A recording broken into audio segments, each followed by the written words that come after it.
Oke, ini chart dalam 15 menit. Ya, 15 menit kita coba akan gambar. Kita bikin trendline dulu ya. Trendline.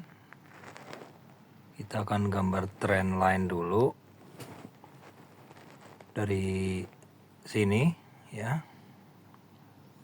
Trendline itu dibikin dengan menggunakan 2 titik ya.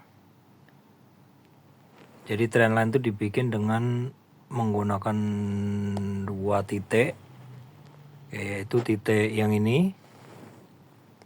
Harus ada 2 titik yang membentuk trendline. Ini 1 ya.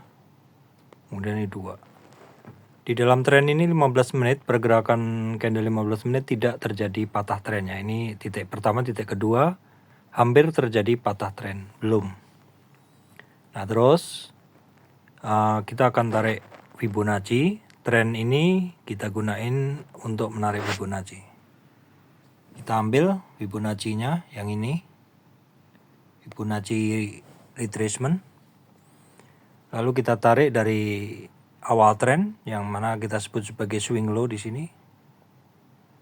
Kita tarik ke atas. Ya, seperti ini. Terus kemudian untuk bisa memudahkan kita membaca di manakah ini resitan-resitannya, kita akan rubah dulu supaya dia berada di kanannya. Ini ininya angka-angkanya saya set yang diperlukan saja. Di sini kita rubah di right ya, ini di right. Oke. Nah, kita udah ketemu, ini adalah Fartcoin ya. Kebetulan yang saya analisa adalah Fartcoin. Nah, dari sini kita bisa tahu nih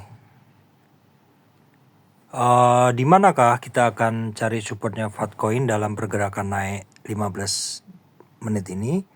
Yang harus diperhatikan teman-teman adalah ini adalah 38,2 retracement. Ini di 14.800, kalau jebol tuh ke sini ke 14.100. Jadi teman-teman bisa perhatikan nih 14.800 dan juga 14.800 bila jebol, ini 38,2 retracement, nih jebolnya. Yang harus diperhatikan adalah 61,8 retracement sebagai target penurunan dari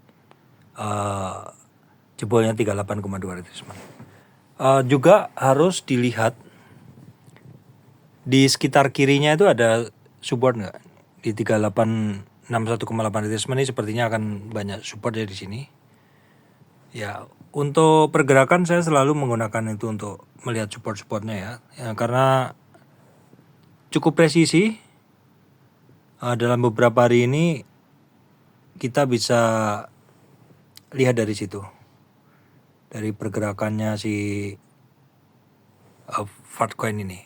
Bisa juga diterapkan di yang lain, tapi intinya di Fibonacci itu adalah seperti itu ya. Seperti apa? Ya, dalam satu pergerakan naik ya, saya jelaskan. Ini adalah pergerakan naik. Dia akan ada namanya koreksi ya. Koreksinya di berapa? Koreksinya adalah di support-supportnya tadi, support-supportnya yang tadi. Dalam pergerakan naik dia ada koreksi. Koreksinya di berapa? Support-supportnya ini. Support pertama, kedua, ketiga, keempat, kelima ya. Jadi yang pertama adalah 23,6 retracement, kemudian 38,2 retracement, 50 retracement, 61,8 retracement, dan 78,6 bisa dipakai juga. Selama ini belum terjadi patah tren ya. Dalam tren naik yang harus kita perhatikan adalah supportnya ada di bawah.